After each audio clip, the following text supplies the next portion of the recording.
चलिए बच्चों, आज हम लोग मैथ्स का जो पाठ 8 है उसकी पाठ 8 है इसकी इसको हम लोग पढ़ेंगे। ये पाठ है हमारा मिश्र संक्रियाओं के बारे में। मिश्र संक्रियाओं, अभी तक हम लोगों ने कई संक्रियाएं पढ़ी, जैसे कि गणित की संक्रियाएं होती हैं, जैसे जोड़, घटाना, गुणा और भाग। ये हमने अलग अलग संक्रियाएं पढ़ी। हमने जोड़ पढ़ा है, घटाना पढ़ लिया है, गुणा पढ़ लिया है और भाग पढ़ लिया है। अब हम ऐसे प्रश्न पढ़ेंगे जिन प्रश्नों में हमको ये सारी संक्रियाएं एक साथ मिलती हैं। तो चलिए बच्चों, अब आज हम इसका पढ़ना स्टार्ट करते हैं। चलिए बच्चों, इसको हम एक उदाहरण से समझते हैं। जो कुछ भी अभी हमने आपको समझाया, इसको हम एक उदाहरण से समझते हैं कि हम किस तरह से सभी प्रश्नों को करेंगे। पहले नियम जान लेते हैं।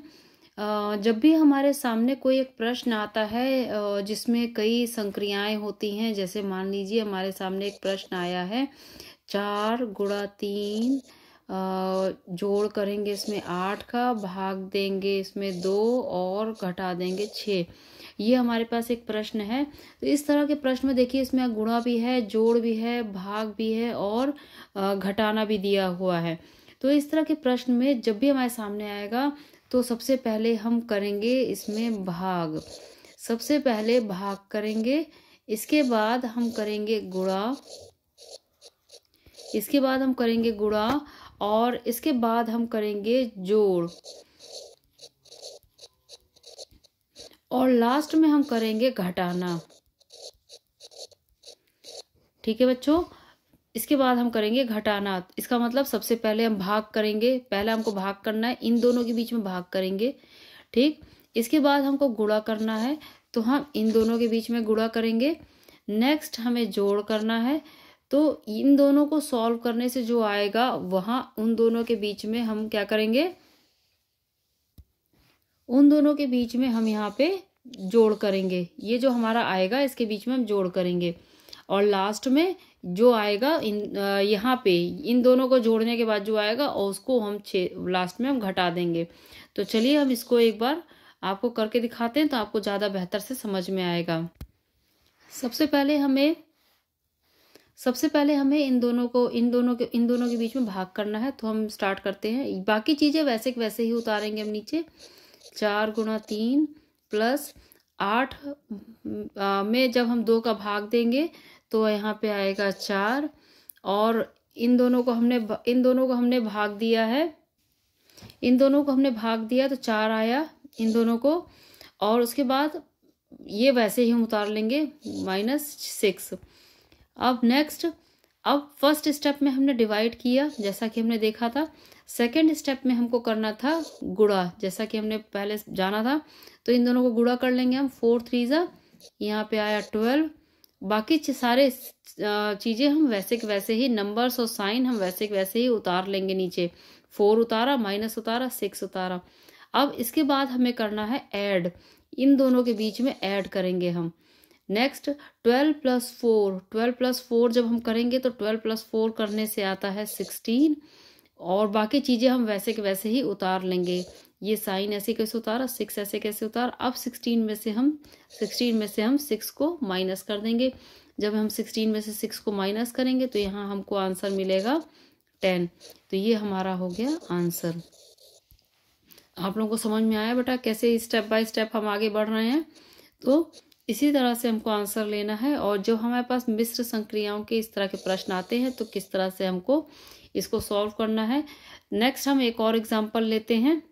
चलिए बच्चों, ये पेज नंबर 60 पे आपकी बुक में ये क्वेश्चन दिया हुआ है और इस क्वेश्चन को हम लोग देख लेते हैं। ये देखिए क्वेश्चन दिया हुआ है 8 + 12 - 6।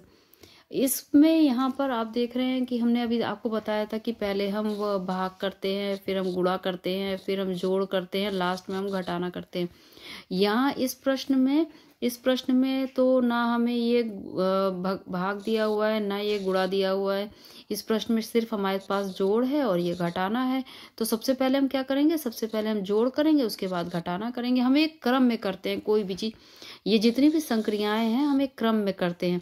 इस क्रम के अलावा अगर हम कोई दूसरा क्रम करेंगे तो हमारा सवाल गलत होगा। तो पहले हम जोड़ करेंगे, जोड़ देखेंगे हम किन किन संख्याओं के बीच में जोड़ है। तो जोड़ हमारा इन दोनों संख्याओं के बीच में है, 8 और 12। तो हम 8 और 12 को जोड़ेंगे तो 8 और 12 जोड़ने से हमारा कितना आ जाएगा, 20 आ जाएगा। तो हमने 20 उतारा। इसके बाद का साइन हम ये माइनस है तो उतारेंगे, और ये 6 है इसको उतार लेंगे ऐसे कैसे नीचे। अब प्लस करने के बाद हमारे पास ये आखिरी साइन बचा, 20 में से 6 घटाएंगे। तो 20 में से 6 घटाएंगे, कितना बचा बच्चों, ये बचा हमारे पास 14। तो ये हमारा आंसर आ गया। इसी तरह से हम दूसरा प्रश्न भी लेके देख लेते हैं। अब दूसरा प्रश्न देखिए, दूसरा प्रश्न है ये, जिसमें हमको 6 गुणा 3 प्लस 10 ये करना है। अब हमने अभी सीखा कि पहले हम भाग करते हैं, फिर गुणा करते हैं, फिर हम जोड़ करते हैं, फिर घटाना करते हैं। इस प्रश्न में, ये वाले प्रश्न में हमारे पास भाग नहीं है और हमारे पास घटाना नहीं है, हमारे पास गुणा और जोड़ है। ये गुणा है और ये जोड़ है। तो हमको पहले क्या करना है, जो पहले क्रम में आएगा इसको पहले करना है, ये पहले करेंगे और जोड़ बाद में करेंगे। ठीक है, पहले देखिए गुणा करना है, फिर उसके बाद जोड़ करना है। तो पहले हम गुणा करेंगे।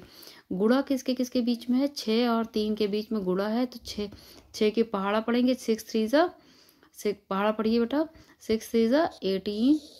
और उसके बाद हम इसको जोड़ देंगे, जोड़ ऐसे उतारेंगे और इसको 10 को उतार लेंगे नीचे।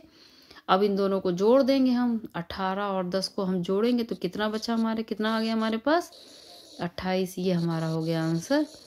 तो आप लोगों को समझ में आ रहा है बच्चों ये कैसे करा जाता है। अब हम तीसरा प्रश्न ले लेते हैं।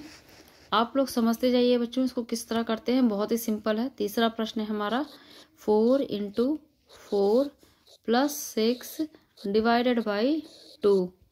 ठीक है, अब तक हम लोग समझ चुके हैं कि हमें ये जो संक्रियाएं दी हुई हैं, ये संक्रियाएं किस क्रम में करनी है। ठीक है, सबसे पहले हम कौन सी संक्रिया करते हैं और उसके बाद हमें कौन सी संक्रिया करनी है, ये सब चीजें हम लोग समझ चुके हैं। सबसे पहले हमें भाग करना है, फिर गुणा करना है, देन प्लस, लास्ट में माइनस। तो ये हमारे पास हमारा सवाल है। सबसे पहले हमें क्या करना है, भाग करना है। तो भाग हमारा ये रहा, ये हमारा भाग है। इस भाग को हमें करना है, तो बाकी चीज़ें हम ऐसे के ऐसे ही उतार लेंगे। 4 × 4 प्लस यहाँ तक उतार लेंगे, इन दोनों को डिवाइड करना है। 6 में जब हम 2 से डिवाइड करेंगे तो हमारा आंसर आ जाएगा 3। अब नेक्स्ट कौन सी संक्रिया करनी है हमें, हमने भाग दे दिया। अब हमें दूसरी संक्रिया करनी है, दूसरे जो है वो है गुणा। तो गुणा देखेंगे कौन कौन सी संख्या के बीच में है, इन दोनों के बीच में गुणा है। तो अब हम इन दोनों के बीच में इनको मल्टीप्लाई कर लेंगे, 4 4 जा 16 प्लस बाकी सारी चीज़ें हम ऐसे कैसे उतार लेंगे। और लास्ट में 16 + 3, इन दोनों के बीच में हम जो भी है उसको कर लेंगे, 16 + 3, तो ये हो जाएगा 19 और ये हमारा आंसर आ जाएगा।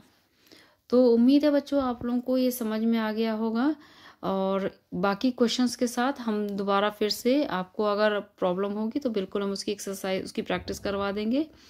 तब तक आप लोग इसको और पढ़ते रहिएगा। ओके, बाय बाय बेटा।